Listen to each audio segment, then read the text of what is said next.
yeah, Chris, thanks for jumping in and joining me.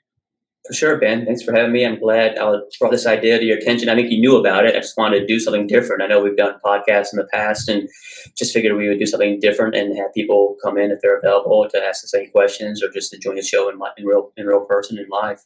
Yeah, that's it. I think the value of doing something like this is great because we get the same questions over and over.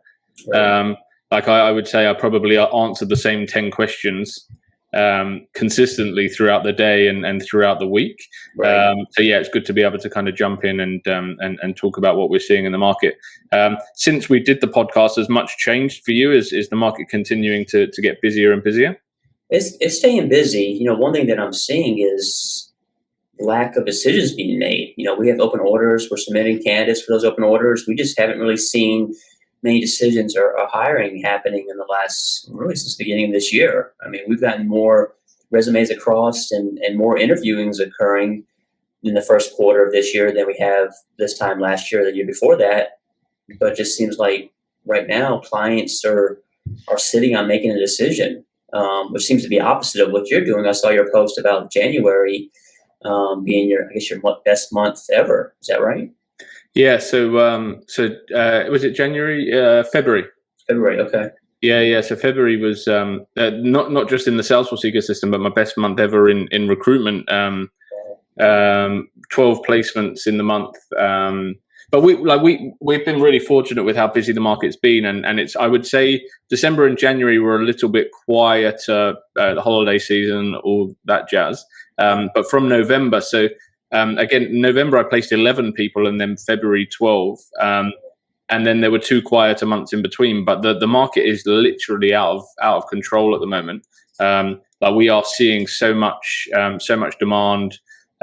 Just everyone is hiring. So it's really like I'm getting calls daily from partners. Everyone's just looking to hire, and there's like I've been having some interesting conversations recently around. Is it because typically if a big consulting partner won a big project, they might source it by bringing some of the team members in from overseas on visas, right? And at the moment that can't happen. So obviously some roles can be offshored, but as it stands, it seems that people are looking to the local market for all project related roles rather than bringing in offshore teams, and that's where a lot of the demand is coming from. That's interesting. I remember when I used to be with Accenture, they won the Telstra project. Yes, yeah. That was in Melbourne, and they didn't have enough. This was doing Oracle SQL work, and they just didn't have enough people, Accenture employees local to Australia, and myself and a handful of others of us were offered the opportunity to go there and to work. And some of them are still there that you may be probably interacting with them now. They came over there 10 years ago, and they became residents of Australia. I think their residents now are still on a work visa. I'm not really sure the exact situation, but that's interesting as far as why that's not happening now, because of kind of the COVID situation and traveling in an international situation causing more local hires to occur. Yeah. It's interesting, and I think like who knows what the market's going to look like over the coming months. But at the moment, I just can't see it slowing down. And yeah, I think the interesting thing is this going to create opportunity for the new entrants to the market? Like that's what I'm hoping to see. But what I've already seen is just people still going for approaching their competitors. And or approaching people that are working for competitor companies, and salaries going up, and it's just a vicious circle. Well, one thing with the consultant companies that you work with, typically when I used to partner with consulting companies, I don't so much anymore, they would want someone that comes from another consulting big tier company. Is that the type of individuals that you have to seek after as well? Yeah, I guess it's consulting experience, like typically they're looking for. So whether or not that's a smaller partner to a big partner, but yeah, with a decent amount of consulting experience, but also the level of complexity to the projects they've worked on, I guess is. And I think that might be changing, right? Like historically, the more complex projects went to the bigger partners, but I think that's changing now. Like some of the smaller partners are doing amazing pieces of work. some of the smaller partners have some of the best resources as well. And I guess you've probably seen that yourself with the consulting business you're involved in. Like, are they doing some more complex work now than they've ever done before? Sometimes, yes. But a lot of times we just don't have the in-house skill set to do some of those more challenging enterprise work. Like, for example, we had a prospect that said, well, we need some help with Health Cloud.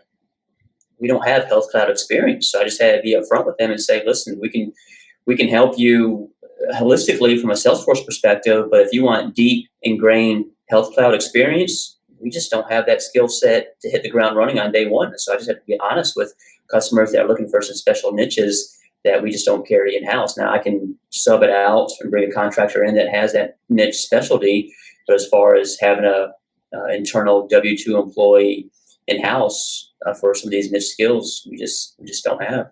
Yeah, it's interesting. I mean, how many people do have that? Like, how many people have Health Cloud though? That's the thing, where we like, there are a couple of Health Cloud instances here, but I think maybe the markets are a little bit different in that I don't think a company in Australia would probably, I don't know, I think it would be nice if they could find someone with Health Cloud, but I think they're a little bit more accepting around, okay, you haven't got Health Cloud, but you've got X, Y, Z, therefore we can kind of put you through an intensive program around that, or, get your Health Cloud cert, and then off you go. Right. So Jay has come in with a comment saying he'd love to find out what skills are in demand most. I see a lot of demand for velocity. That's an interesting point, because velocity is, it was crazy that we saw a huge spike in Australia maybe 18 months, 24 months ago. And then it went a little bit quieter, but now there's another big spike. And I think velocity is now being used broader than just in the it was used a lot in telecommunications here in Australia initially, but now we're seeing government departments and public sector organizations using velocity. So yes, you're right, Jay. I think there is a bit of a spike in velocity, and I think I'm not sure exactly where you're located, but definitely in Australia. Are you seeing the same, Chris? I haven't seen a lot of demand for velocity-related roles. Keep in mind, I don't work with the larger system integrators that much anymore, and I think they probably own a lot of the space. Once in a while, we'll get a onesie, twosie, one-off role here and there for either a contractor or a full-time hire around velocity skill set, but it's not, I wouldn't say personally from my side, I'm seeing a huge spike and a lot of demand for the work that I do. Is it still CPQ since we last spoke for you? CPQ still strong. I kind of have a couple of, like the role that you mentioned earlier, Ben, as far as we want a BA that knows how to develop. I've gotten a couple of those over the last few weeks as well. And you're spot on with that, as far as they really want, a developer that can communicate well, Yeah. Just weren't sure how to word it correctly. Yeah. So just to give some context on that, before we went live, Chris and I were talking about a call I got from a client this morning, and the client said, we're looking for a functional analyst, but they have to know how to code. So I was like, well, that's 3 roles, right? You're looking for a functional consultant. Or they said a functional business analyst that can code. So I said, well, that's a functional consultant, a business analyst, and a developer all in one. So what do you actually need?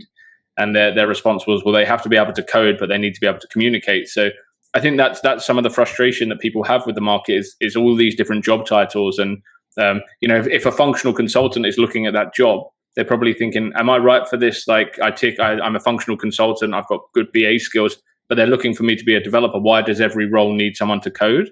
And I think it's just, maybe a lack of education around actually what is it you're looking for, and what does that mean in the Salesforce ecosystem? Because there's so many different job titles out there now, it's really misleading, and it's hard to kind of stay on top of. Yeah, I would agree. And I think we talked about this in the past. A lot of times, if customers are going to pay a pretty penny for a salary, they want to be able to combine multiple roles together if they can. And so that's probably, a lot of times we see developers that are great developers, but they can't play that BA role, and they can't get it from the business, and they can't solicit requirements, and they can't do some of the things that they would like one person to be able to do and wear many hats. So they kind of throw everything out in the job description to hopefully try to land that perfect candidate that has those skills. And once in a while we find them, but usually coming from a consulting background tends to lend its hand a little bit more favorable for that type of position, based on my experience, Ben. Yeah. Sean Shields says looking for unicorns, and I do think that's part of the problem, right? It's like a wish list. Like companies come out with this wish list, and they're like, right, we need X, Y, Z, but there's no kind of context as to why they need someone to do that. And I also find that companies will come out and they want the very, very best person in the market for the role, but they're not offering the environment that's going to keep the very, very best person interested and engaged. Like a company that comes and says we need a developer that's really good in front of the business and has BA skills, and then they put them in a head down coding role where they're not even engaging with the business, and that person's not using their skill set. So yeah, I think it's really an education piece, and it's being realistic, and not just being realistic with the skills you're looking for, but the environment you have. Right. And it's interesting because I had a customer, and I think sometimes when a customer buys multiple clouds and multiple products, they don't know how to source it appropriately. And they wrongly believe that one person can do all these things. Like, for example, I got a job description a few weeks ago where they were looking for a Salesforce developer, and it had communities, it had CPQ, it had service, and it had sales, and a few other integration specific requirements as well.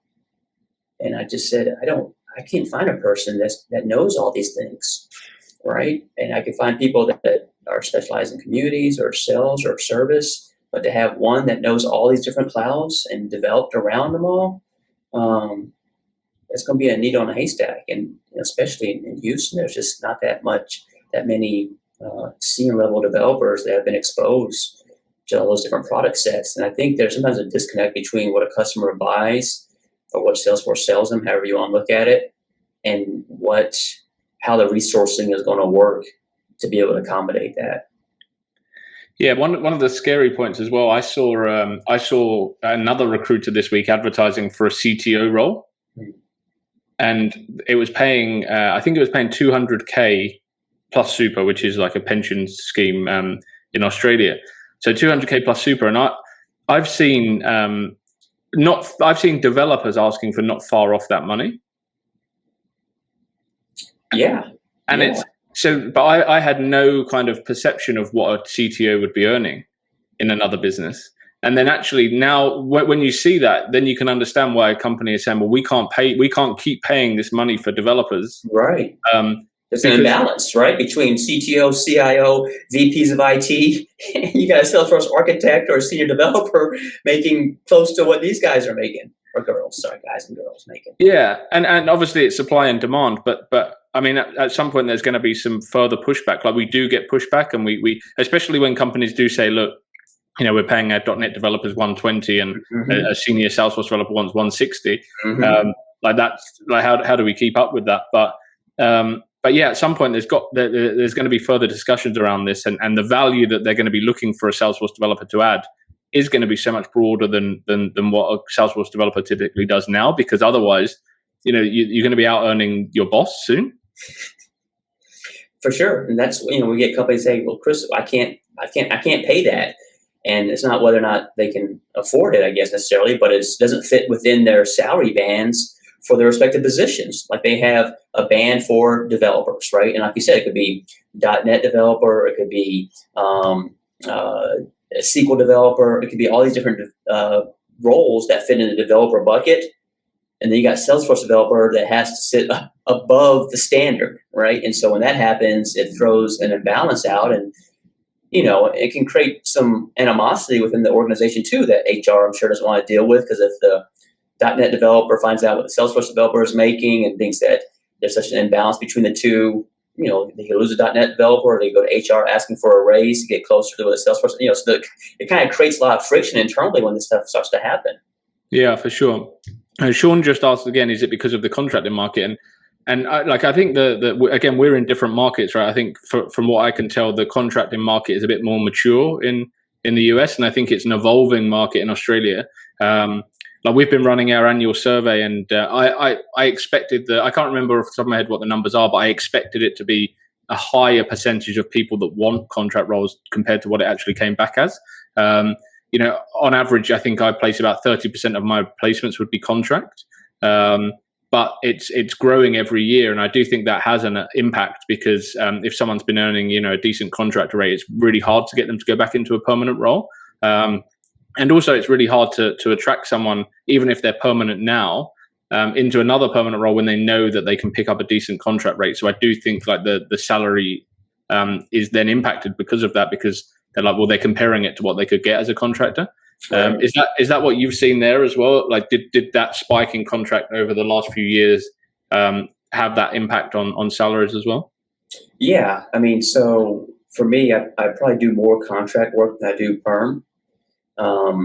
It's probably the opposite. So you do 30% contract, I probably do more than 30% perm and 70% contract, because a lot of the good, if you're just a specialist in a particular area and not looking to get up the management ladder or climb the hierarchy, or don't really care about corporate culture and things like that, you just want to be a straight technical individual, contracting is kind of the route to go a lot of times, and you make more money.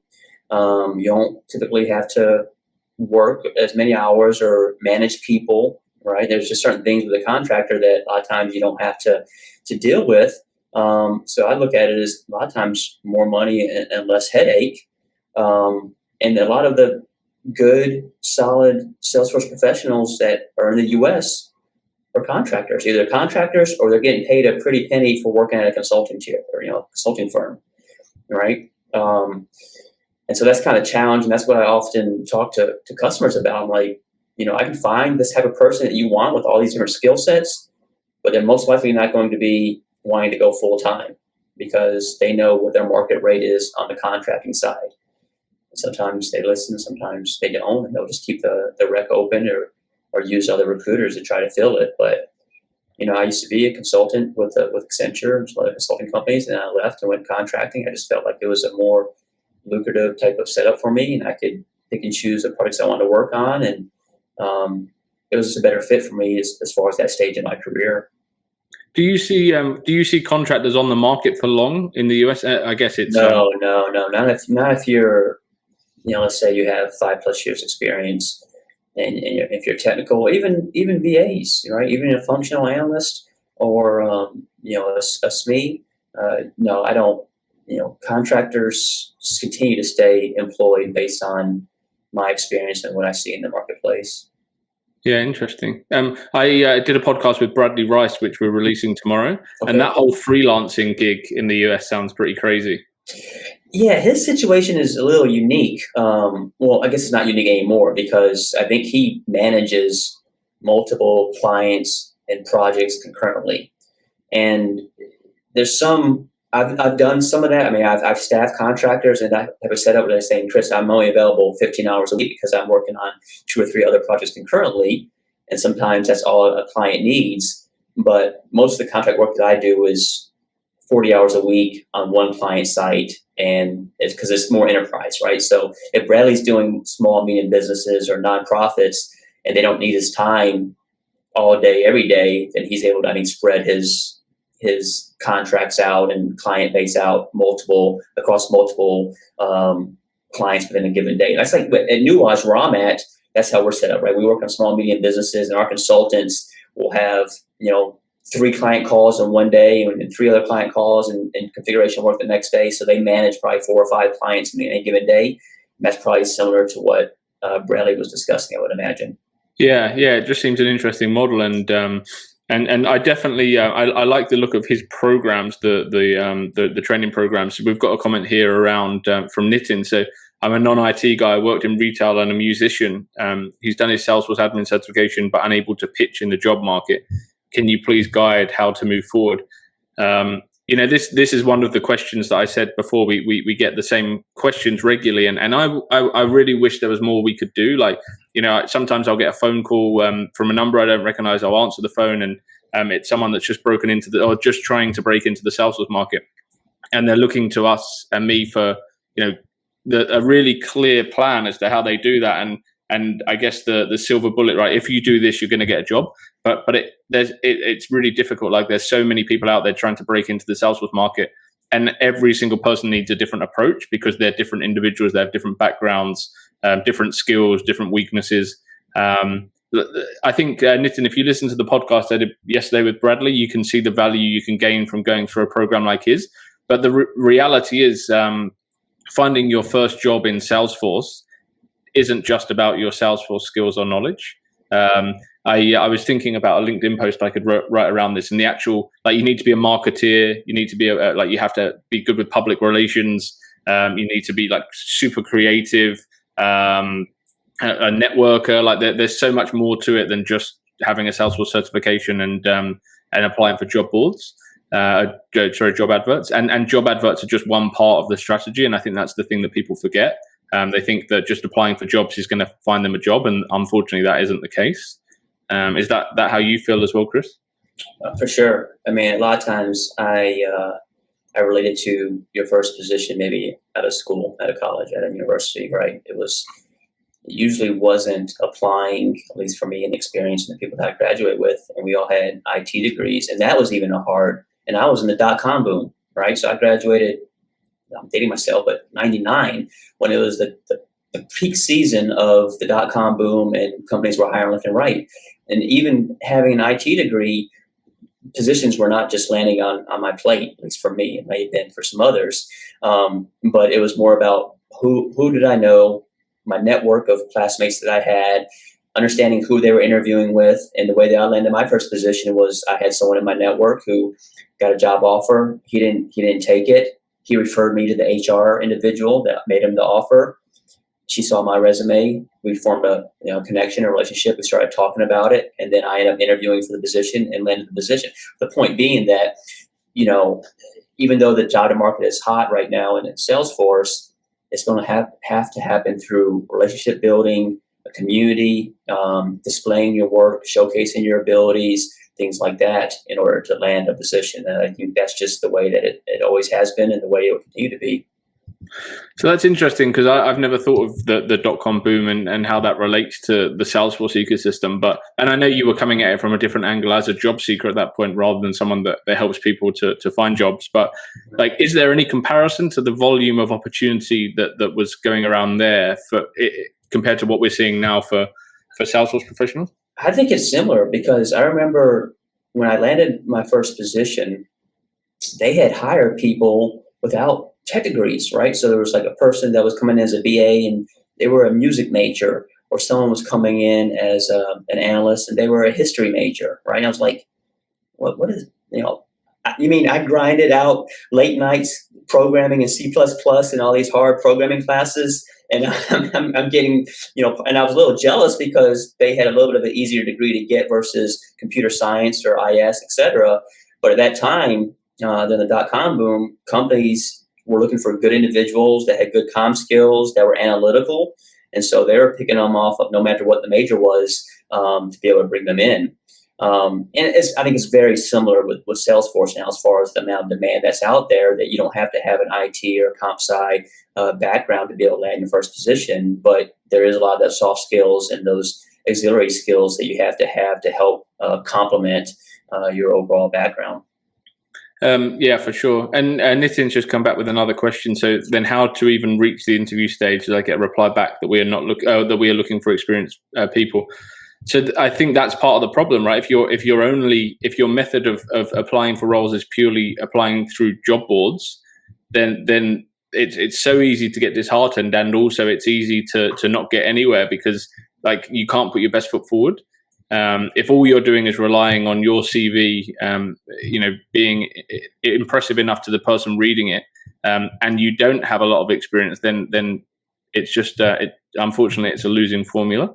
And that's what we were saying around being creative, building a network, having personal discussions and relationships. And if you could identify 10 companies that you wanted to work for, and then reach out directly to the hiring managers on LinkedIn, find their emails, phone them, just be creative. The problem as a recruiter, what we do is we hunt opportunities, right? So, we are sending emails to hiring managers, we're sending emails, we're making phone calls. We are, we're going as far as we can possibly go without getting a restraining order when we're chasing a client to try and get opportunities, right? And then we go away and try and source the candidates to fill those roles.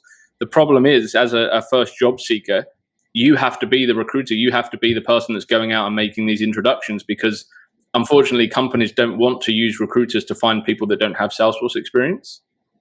When they come to me or Chris, they're looking for someone that has done X, Y, Z, and they're people that they can't find on job boards and that aren't coming back to their adverts and things like that. So you have to operate as that I guess hunter in the sales sense, and you have to go out and generate your own leads. But a lead isn't applying for a job on a job board. A lead is making a real introduction to a hiring manager in a company, explaining what you are all about, what you've done in the past, why you think you can add value to that business, and then being a bit of a hustler and making sure that they're considering you and not just considering the people that are coming through job boards. Right, and having a nurturing mentality to it, right? I mean, you have to understand that just because you get Salesforce certified or went through some training classes or the case may be, you're still looking at anywhere between, again, 6, 9, 12 months of just constantly trying to build relationships and putting on a nurturing campaign just to get a shot, right? And so like Ben mentioned, having 10 or 12 companies that you're interested in that use Salesforce, and they may not even have a role that's open right now, but the thought is that you reach out to the hiring managers or the director of HR, or maybe just another admin or a developer or architect that's there, and start to have some open calls with them, or send emails and just talk about what they're working on. And because eventually something will pop open in one of those organizations and you want to be top of mind. So it's going to be an entry-level position. They probably won't post it on the job board because they know what they're going to get 1,000 applicants for it. But you have a direct line because you've opened up that bridge ahead of time. And so you could raise your hand and say, now is the time for me to apply for that position. Can you get my resume in front of the hiring manager, et cetera, et cetera. But, you have to understand that it takes time. Like I've gotten use cases from folks that took 9, 12, year and a half sometimes before they landed the first position. Now there's going to be some exceptions, and you'll hear about the exceptions because they're going to promote them on LinkedIn, and you'll hear about them from Salesforce that someone got certified yesterday and landed a job today. Sure, those are the exception cases you have to think about, and most times that's not going to happen, unfortunately. Yeah, 100%. And like even being like a magnet for opportunity, it's like Chris mentioned before about promoting your work, and like so many people will write one post, I'm looking for a job, and that's it. That's them done. It's all about consistency, right? And if you're investing time in learning and developing your skill set, that isn't just doing trailhead badges, and it's like identifying where your gaps are and then filling those gaps with knowledge and expertise in your own time. Could be building things in a developer org, but Chris mentioned a nurturing campaign. Well, if you were to post every Thursday at 4:00 about what you'd done that week to develop your skill set, then that's basically a social media campaign around promoting your I guess your skills and what you can do and what you're learning and who you are. But it's so rare for people to see people keep consistently following through with the content and the promotion of their own personal brand. Exactly. I mean, as you mentioned, Ben, if you think about it, whether you're trying to get your first Salesforce position or you're in a sales role or a marketing role, a lot of the philosophies are the same, right? And it's about consistency, nurturing, showcasing your work, getting a little uncomfortable in what you do so people can see what you have and what skills you bring to the table. And without doing that, it's just going to take that much longer to be able to land something. And I'm not saying it's going to happen within a week or 2 weeks or 3 weeks of doing it. Ben mentioned doing it once and being done. I can say probably doing it 20 times and being done may not be enough either. But you just got to keep doing it and keep doing it and keep doing it. And I think eventually you'll see some momentum happen along the way. But when you stop, that kind of you can't stop essentially. Once you start and you commit to it, you got to commit. And I don't mean commit by getting more certifications or anything like that. I'm talking about getting more badges. I'm talking about committing to showcasing your work, talking about what you've learned, being able to do some example projects using your dev org, all those things have to be part of the commitment that you're going to make if you really want to break in. Now, again, there's going to be exceptions where you don't have to do all that stuff, but I'm saying in the norm, let's just say 90%, I think that's what it's going to take. Yeah, for sure. Here's an interesting, like, if we flip it to the other end of experience. So Santosh is a technical architect in Australia. So he said, "Do you see a Salesforce product skill that's getting traction and difficult to find other than Salesforce devs? Given Salesforce is expanding its product base, should we look to focus on specific areas where there is a demand?" What do you see in that space, Chris? Because the market's a bit more, I guess, like advanced in terms of focusing on products in America. We had this chat on my podcast a few weeks back, and I said that we don't really see that many people that just focus on one product or have expertise in one area. It's emerging, and we're seeing a few more people be like a CPQ specialist or an FSL specialist, but it isn't like a consistent, this is my product specialization. So if we look at the more senior end for a technical architect, where are you seeing technical architects go in order for them to progress from, like, are they going outside of Salesforce and learning broader technologies? Yeah, for sure. So let's say AWS, Azure, Google Cloud, right? And we're talking about going from Salesforce architecture to being more enterprise architecture, right? I think that's really the next logical stage for a Salesforce architect, is to be able to think outside of just the Salesforce realm and to understand a lot more of the moving pieces overall within companies. Because a lot of enterprise companies are running more than Salesforce as one of their cloud applications, right? They're looking at other, infrastructure as a service, platform as a service, more than just the SaaS. And so, once in a while, I'll get one of those roles where they'll throw in some of the additional skill sets and additional cloud products that are out there on the market. But that's usually going to be an enterprise architect type of position. So are you seeing technical architects in America leaving the Salesforce ecosystem? Like, once they've gained this knowledge and exposure, do you see them moving across to AWS, or are they using those skills to then continue to progress to CTA? And no, I mean, I think it really depends on, some people are just knee deep in Salesforce and just want to continue to chip away at that and be the best Salesforce architect they can be. But you have others that kind of get bored with it and really looking to move on to technologies outside of the Salesforce platform. And, with MuleSoft being the acquisition they've had a few years ago and whatnot, I guess there's some ability to gain skills there. But, I've had friends that are Salesforce architects and consulting companies, and they're getting thrown on to non-Salesforce projects because they're looking to expand their skill set and learn more about what AWS has to offer and what Azure has to offer. And so I think it really depends on the individual, though, Ben. I don't want to, say that it's one or the other. I think it just depends on what your appetite is to expand your growth and work on some other platforms as you see fit.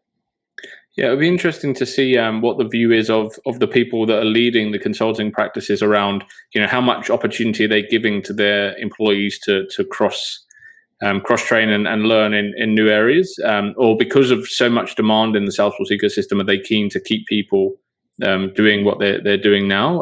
I guess we can't answer that right now, but it would be interesting to see. I think everyone wants their people to be broader than Salesforce, but are they giving them the project exposure to do that, or is that something they're expecting them to do in their own time? It depends. I mean, I have a friend who just decided to learn more about AWS and get certified in some of their technologies. And so they went forward with that path, and then they got staffed on a project doing AWS work. But again, it's a small consulting firm, and right at the moment, the Salesforce work was kind of dried up. We're in Houston, the oil and gas industry is hitting a low, or it was hitting a low. And with COVID hitting, they were just trying to figure out how to continue to build their skill set and stay, as a billable consultant. And AWS was one of those areas that they probably saw a glimpse of, maybe with a Salesforce project, and decided to double down on that and just to build some additional skills around that area, just to be more of a cloud architect versus just being niched to one specific product. I've got a call coming up today with a guy from the US, runs a consulting business, and he their model is a bit different in that they do like basically retained work, right? They're not doing project based; they're just like an ongoing retained agreement with a customer, like I guess a managed service agreement, but encompassing everything from from project through to not just support. Is that something you've seen a lot of partners moving towards? Yeah, we're seeing that a lot, and that's something I'm part of the New Eyes group that I'm a part of. I think it's consulting companies in general, whereas sometimes because SOWs and project work can only sustain so long, right? So let's say you do a 3, 6, 12-month engagement, and then they decide that they just want to maintain what they have, maybe do some small enhancements. Probably doesn't warrant a big project in a separate SOW as far as in a project sense. They'd rather just now move into a managed service platform. And so we're seeing that transition happen a lot more, I guess, over the last couple of years, at least here in the US, where big projects that start maybe getting onto Salesforce if they're migrating from another application. But then once that implementation is complete, now what? And so the managed service is kind of just a natural progression into the next step of keeping the relationship intact and continue to provide services.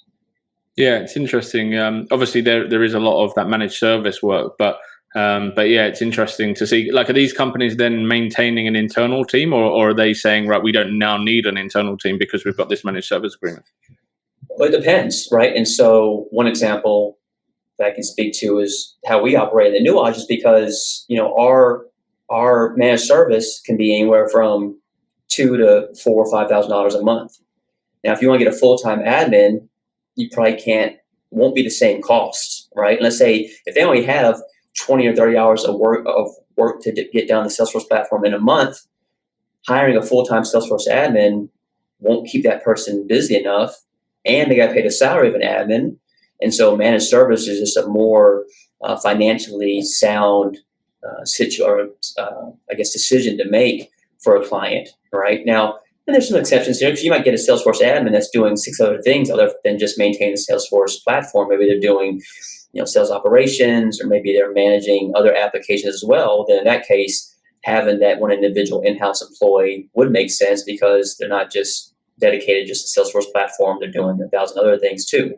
But yeah, I've seen customers going the managed service route just because, and it brings up an interesting topic though, Ben. It's like, well, it's hard for us to afford a Salesforce admin. We don't have enough work to keep them busy. Maybe a managed service setup would be more financially viable for us. It's a lower price point. We can still get additional enhancements out of the platform. We can send over additional, they can still fix our defects. They can still do small projects without having to be a full-blown service implementation type of project setup. Yeah, definitely. Just on Santosh's point again, I realized I missed off a point there, is that I'm seeing industry specialization now rather than product as like an emerging or growing decision that people are making. And I think that's kind of brought on by velocity a little bit in the Salesforce industries. But there's been a couple of podcasts we've done recently with there's a gentleman in the UK, Anoop, who's an industry vertical specialist. So he's a program architect at Salesforce, just looks at the insurance industry, and I think that could be a play, right? So rather than being product specific, looking at an industry, and obviously Salesforce, manufacturing cloud, higher education cloud, you name it, they've got it for industries now. So that's probably a play that people want to start considering and looking at, is, can I be an industry expert, and how do I do that? Because it's not just then about the product.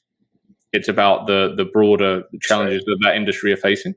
That's right. And when I started my independent consulting career in Oracle, I went down the government track. I had some government experience in the past. And the good thing about government contracts, at least here in the US, is they're pretty long, right? They're going to be 12, 18, 24 months a lot of times, because they keep wanting to enhance and keep doing things. And it takes a long time to get things done in government typically. And so you're exactly right. I mean, being a niche in a particular vertical, I think will show that you're an expert, because you've done X number of implementations, work in a particular industry, and then your name gets around, right? So industry trade publications, or usually IT directors of one industry are networking with other IT directors in the same industry, and things like that. And so my name, just from personal experience, my name started to get around in the government space. And so I was able to hop from one project to the next, because I had been working ingrained in how government CRM worked for a long period of time at that point. Yeah, and that's a hot area for us here as well. Government is booming, and I think historically it used to be like a technology wise it was SAP, Siebel, but now it seems that everyone's going Salesforce, and the projects are long term. Like that was always the concern, right? It's Salesforce projects were often a little bit shorter, and the concern for contractors and people like that is, you might be there for 3 months, whereas now we're seeing contractors on the same project for years in the government space predominantly. So that's definitely an interesting play. Andrew has said, in terms of showcasing your Salesforce learning and work, what are some of the other best channels outside of LinkedIn? I don't have a comment on that because I'm a LinkedIn. I'm all over LinkedIn, and I have Twitter, but I don't spend much time on there. But you're on Twitter a bit more, I think, right? I'm on Twitter some. There tends to be a pretty strong Salesforce community on Twitter. You just kind of, it's hard to, it's good to build a community on Twitter. I just don't see it really a good way to be able to showcase your work there. But, building out your own web page, building out GitHub, just using the repositories that are out there to be able to link your posts to those is really where you want to be able to do that. So whether it's on Twitter or LinkedIn, or even, Bradley's big on Facebook, Ben, as far as where he does a lot of his work is on Facebook. But like you, I'm mostly on LinkedIn. That tends to be the best spot for what we do as far as talent and showcasing your work and things of that nature. Now you can host a podcast. You could do, Clubhouse is something Ben and I talked about, I think, a little bit in the past. I'm starting to get more involved with Clubhouse to have that open forum. It's not really somewhere that you can showcase your work, but it's more about just open up communication dialogue. Yeah, and the other interesting one, I think, which we're seeing a bit of a return on is not a return for Talent Hub, but we're seeing the market return to writing blogs. So like in a newsletter format. So Johan Furman, the CTA from Berlin, I've just subscribed to his, and I think every day I'm getting a post from him about the architecture space and different insight that he can provide around his CTA journey. So it really depends on what your audience is as well, right? I think for us, we post on LinkedIn because that tends to be where job seekers and hiring managers are. Depending on same if Andrew, you're looking to promote your work to potential future employers, then LinkedIn is a good spot. But if you're looking at building a brand outside of that, then I'm sure there are other avenues. No, I like your idea about the email subscription list, though. So Andrew, as far as, it takes time to build, right? Build a community, build email subscriptions. They really don't want to be sold anything. They just want to learn on what you're doing and learn that may help them in their particular position or within their Salesforce org. And so it's about giving them an opportunity to learn from you. But Ben, the email subscription process, I think, is a great way to market your abilities. Yeah, for sure. There was a comment earlier about, Chris, can you please share some insight on salary for the different Salesforce roles in the USA and Texas region? It's a big open question. And Mason Frank just put out the salary survey, I think, over the last week or two. It really depends, right? And so let's just say you're just starting out in the Salesforce ecosystem and you have your admin cert and you don't have any real world experience yet. One, it's going to be hard to get that first job. But, if I had to throw out a baseline number between 55 to 65K is probably what you're looking at. And one of the challenges I have been, I think it's a good point of discussion, is sometimes I have people that are making a career transition out of something, right? That's probably and they're making $85,000, $90,000 a year as a manager of doing something else, even out of IT, right? So let's say it's in retail, or if it's in financial services, or just something that's not related to Salesforce. And I said, well, you may take a step back going into a Salesforce admin role as your first job, because you may be getting offered a salary that you made 8-10 years ago, but they're not going to bring you in a like for like based on you having 10 years experience doing something else. But to answer the original question, like salaries, it depends, right? And so, Texas tends to pay obviously less than Northeast or the West Coast. But I think Texas is going to be similar to the Southeast, or probably a little bit less in the Midwest as well, because the cost of living is so cheap in Texas, comparatively speaking. But for your first position, you want to take something.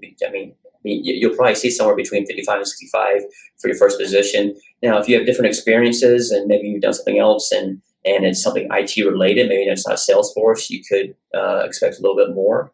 But I think that's a good baseline number that I've been telling others that I think you should shoot for initially. Now, sometimes going into part-time at a nonprofit, they may pay you $20 an hour, right? And, you have to think about what can you live off of and still sustain. Maybe you have to get a step back in your, lifestyle, make some lifestyle changes just to get you further the door. I'm not saying that it's right to be a pushover and to get paid pennies on the dollar, but sometimes when an offer comes to you, you just need to jump on it. I spoke with someone last week about this where she had an opportunity as a part-time contractor paying a decent hourly wage. I don't know what it was. And she was waiting for a full-time position. I said, for me, if it was me, I would take that part-time job and start getting some hands-on experience because that opportunity is right there in your lap waiting to happen. Instead of waiting, it could take 2, 3, 6 months down the road for your full-time position to come through.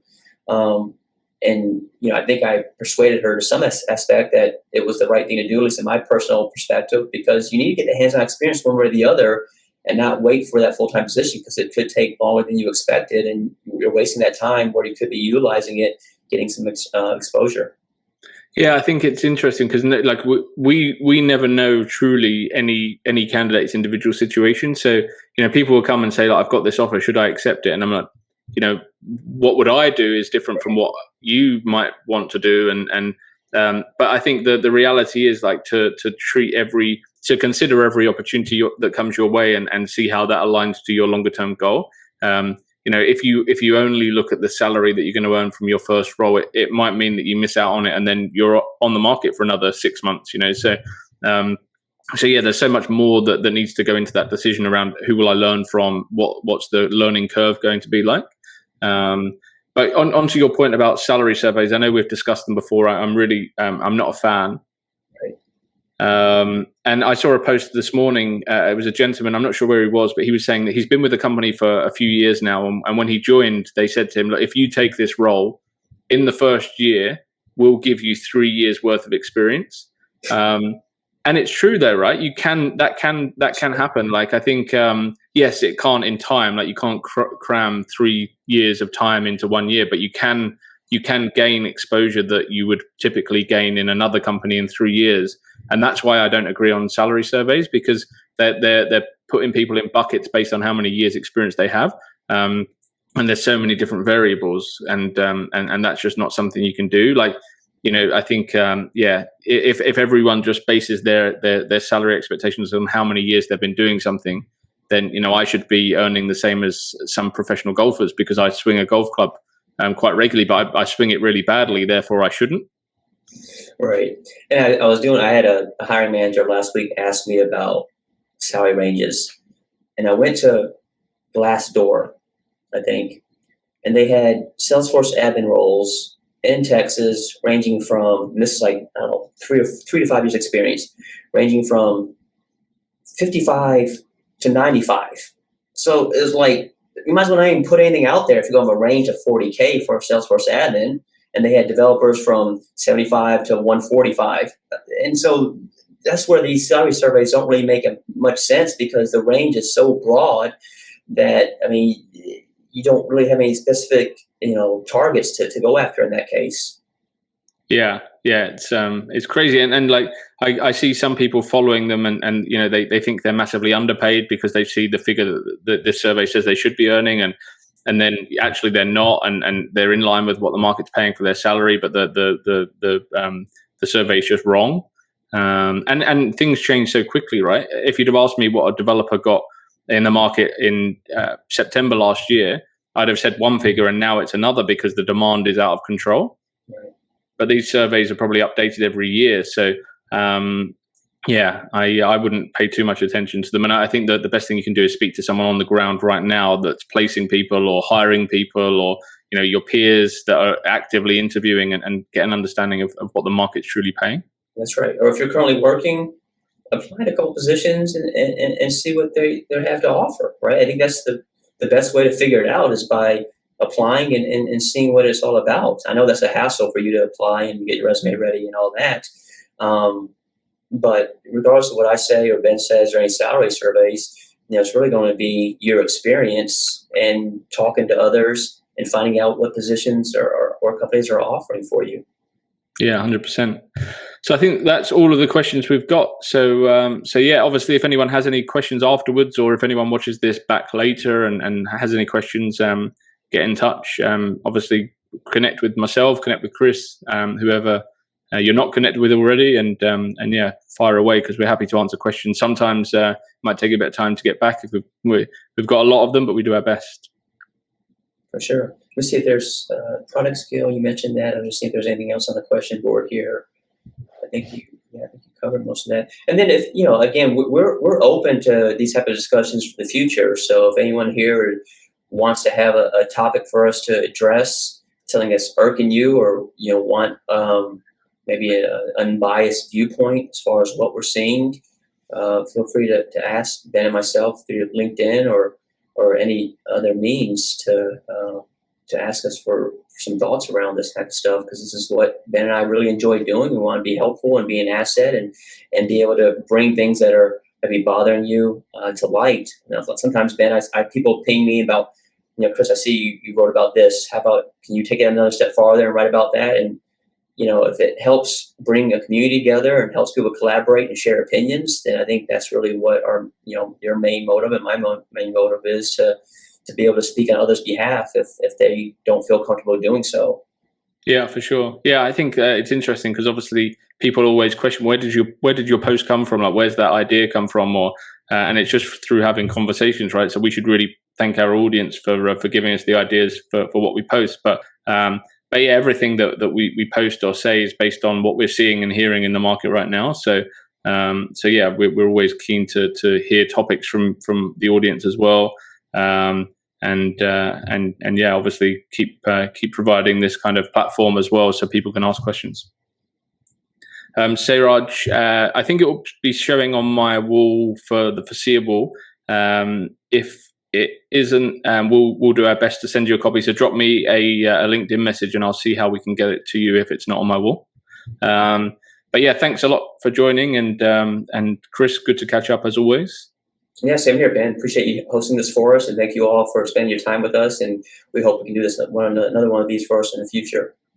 Thank you very much.